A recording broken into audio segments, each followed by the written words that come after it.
Very much for the opportunity. I think to start with, when we're looking at women in agribusiness, we need to consider the land tenure systems in our various jurisdictions, because most of the time the women do a lot of the heavy lifting, but when it comes to the fair wages, when it comes to the rights, they don't own the land, and therefore they can't even use it as collateral.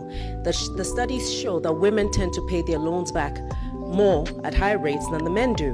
But the barriers to women getting loans, especially the so-called grassroots women, is the fact that they don't have collateral that they can actually use in order to avail of the loans, which basically means that the most vulnerable women end up being the ones who have the least amount of access to exactly the thing that we're trying to use to build them, which is the financing.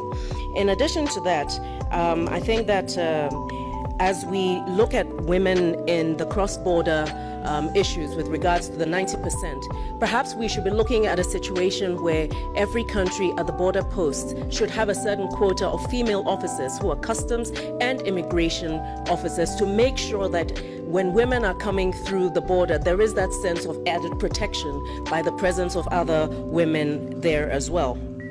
And then, of course, on the more controversial reparations issue, I think that we shouldn't just look at the issue of slave trade as slave trade. We need to look at it as a conquest and people who are taken as prisoners of war. And if we can look at it through that lens, we may be seeing a different way in which we can approach this issue of reparations.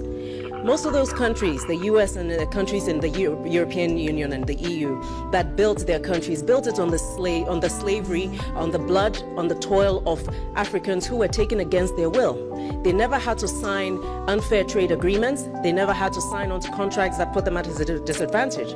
So when we're looking at reparations, let's look at it in kind as well. How can we have these people, in paying back, actually help us in terms of rebuilding our roads, setting up the infrastructure we need, whether it's the IT, whether it's electricity, power, all of the things that will make us leapfrog into the space that we really need to be, to give us a solid base on which to build everything else that we're talking about in terms of women's empowerment and support of economies. Thank you very much. And thank you. The next. Thank you. And in conclusion, I think that we should put a financial value to what the women bring to the table. Too many women are working, they're paid, they're not paid, the work is not recognized. We must put a financial value on the unpaid labor of women on the continent in order to make sure that more women are empowered. Thank you very much.